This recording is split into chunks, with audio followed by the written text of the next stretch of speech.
Students, Skinner के लगभग सारे एक्सपेरिमेंट्स जो थे या तो वो चूहों पर थे और या तो वो कबूतरों या पिजन्स पे थे।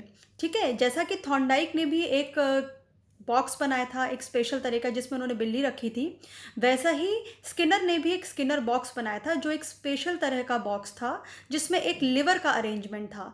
ठीक है, लिवर का अरेंजमेंट क्यों था? क्योंकि उस बॉक्स में कुछ ऐसा सिस्टम था कि उस लिवर या उस बटन के प्रेस होने पर ही क्या होता था कि एक छोटा सा एक अगर मैं बोलूँ कि एक ऐसा सिस्टम था एक जिसमें लिवर खुलता था और चूहे के सामने छोटे छोटे जो फूड पैलेट्स या खाने के जो दाने थे वो सामने आ जाते थे। लेकिन वो कब आते थे?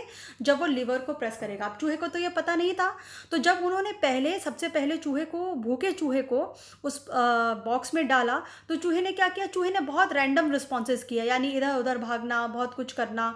ठीक है, लेकिन ऐसा करते करते करते अचानक क्या हुआ? उसके पंजों से वो लिवर प्रेस हो गया। तो जब वो लिवर उसके पंजों से प्रेस हो गया तो क्या हुआ?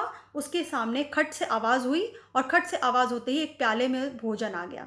ठीक है, अब देखिए क्योंकि वो चूहा है तो उसको इतनी अंडरस्टैंडिंग तो है नहीं कि इस लिवर के दबने से ही भोजन मिला है मुझे। तो अगेन वो फिर से वही रैंडम रिस्पॉन्सेज करने लगा। लेकिन जैसे जैसे ये चीज़ बढ़ती गई, अचानक से चूहा क्या करने लगा? वो लिवर के आसपास ही मंडराने लगा क्योंकि उसको कहीं ना कहीं ऐसा लगा कि यहीं से मुझे खाना मिलता है। फिर धीरे धीरे धीरे एक समय ऐसा आया कि चूहे ने उस लीवर को प्रेस करना सीख लिया, यानी लीवर प्रेस करता और भोजन निकाल लेता।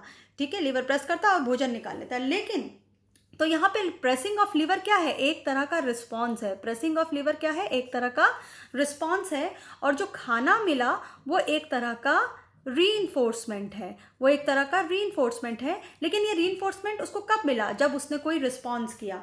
तो पैवलव का यही स्किनर का यही मानना था कि जब प्राणी कोई पर्टिकुलर तरीके का रिस्पॉन्स करता है तो उसको कोई रीइंफोर्समेंट मिलता है, और अगर वो रीइंफोर्समेंट जैसे रीइंफोर्समेंट उसको अच्छा लगता है, पॉजिटिव लगता है, उसको अच्छा अनुभव होता है, तो उस बिहेवियर को वो क्या करता है? भविष्य में दोहराता है। तो यही उन्होंने कहा था कि क्या करता है कि इंसान को सीखने के लिए कुछ मोटिवेशन चाहिए। Why did the that rat learn to press the lever? उसने उसको लिवर को प्रेस करना क्यों सीखा? Because of the reinforcement, because of the food, क्योंकि उसको जो खाना मिल रहा था उसकी वजह से उसने वो सीखा। तो वही वाली चीज़ है। तो लाइफ में हम कोई भी काम करते हैं, अगर उस काम को करने पर हमें रीइंफोर्समेंट मिलता है, हमें अच्छी फीलिंग आती है, हमें रिवॉर्ड मिलता है, तो उस व्यवहार को हम क्या करते हैं? हम आगे उसको रिपीट करते हैं, उसको हम सीख लेते हैं। ठीक है, तो यही वाली चीज़ है जो कि लीवर ने अपने कंडीशनिंग वाले एक्सपेरिमेंट में बताई है। तो उनका एक तरह से यही मानना था कि अगर जिस भी बिहेवियर को हम चाहते हैं कि प्राणी करे, तो उसके लिए हमें क्या देना है? उसको रीइंफोर्समेंट देना है। तो this was the experiment of B F Skinner.